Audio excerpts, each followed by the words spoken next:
Hello बच्चों, let's see the question. Select the option which is not correct with respect to enzyme action. Option A, malonate is a competitive inhibitor of succinic dehydrogenase. Option B, substrate binds with enzyme at its active site.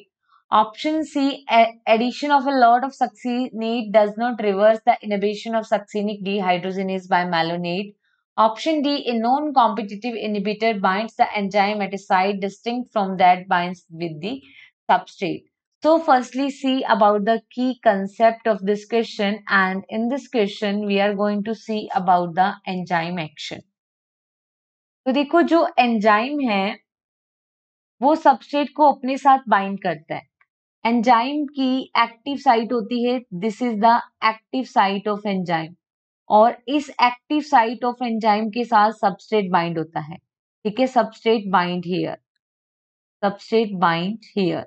ठीक है, अब हम देखते हैं कि there are two type of competitor, दो type के inhibitor होते हैं.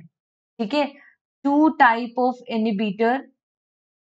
एक होता है कॉम्पिटिटिव इनिबिटर और एक होता है अनकॉम्पिटिटिव इनिबिटर या नॉन कॉम्पिटिटिव इनिबिटर. अगर हम बात करें कॉम्पिटिटिव इनिबिटर की, तो कॉम्पिटिटिव इनिबिटर जो है ये सबस्ट्रेट की रिजेम्बलेंस शो करता है. It is closely with substrate.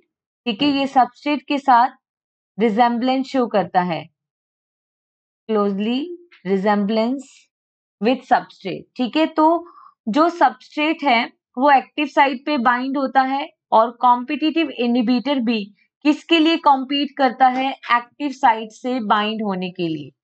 अगर इस केस में हम सबस्ट्रेट की कंसेंट्रेशन को बढ़ा दें तो फिर कॉम्पिटिटिव इनिबिटर एक्टिव साइट से बाइंड नहीं होगा, क्योंकि सबस्ट्रेट प्रॉपर अवेलेबल रहेगा एक्टिव साइट से बाइंड होने के लिए. अगर हम यहाँ पे एग्जांपल लें, जैसे कि सक्सिनिक डीहाइड्रोजिनेज एंजाइम है, सक्सिनिक डीहाइड्रोजिनेज एंजाइम. ठीक है, डीहाइड्रोजिनेज एंजाइम, और इसके लिए जो सबस्ट्रेट के रूप में काम करता है वो होता है सक्सिनिक एसिड, और यहाँ पे जो इनिबिटर के रूप में काम करता है that is the malonate. Malonate जो है वो इनिबिटर के रूप में काम करता है.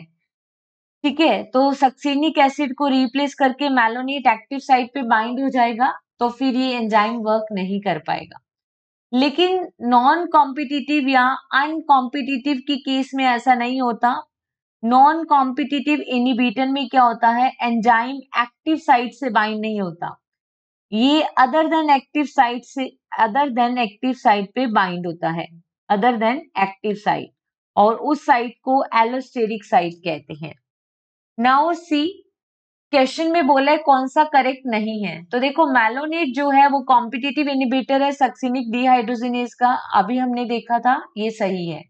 सबस्ट्रेट अभी हमने देखा एंजाइम की एक्टिव साइट से बाइंड होता है, ये भी करेक्ट है. इन्होंने कहा है कि अगर हमने सक्सिनेट को ऐड कर दिया तो जो सक्सिनिक डीहाइड्रोजिनेज के लिए मैलोनेट जो इनिबिटर था उसकी रिएक्शन रिवर्स नहीं होगी, तो ये इनकरेक्ट है. अभी हमने देखा कि अगर हमने सबस्ट्रेट काफी ज्यादा डाल दिया तो सबस्ट्रेट बाइंड हो जाएगा एक्टिव साइट ऑफ एंजाइम से. ठीक है, नॉन कॉम्पिटिटिव इनिबिटर है वो एंजाइम की डिस्टिंक्ट साइट पे बाइंड होता है सबस्ट्रेट के कंपैरेटिवली, क्योंकि सबस्ट्रेट तो एक्टिव साइट पे बाइंड होता है, लेकिन इस एक्टिव साइट के अलावा जो इनिबिटर है वो कहीं और बाइंड होता है, उसे एलोस्टेरिक साइट कहते हैं. तो हमारा जो यहाँ पे नॉट करेक्ट स्टेटमेंट है that is only C.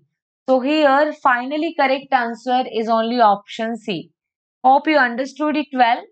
Best of luck.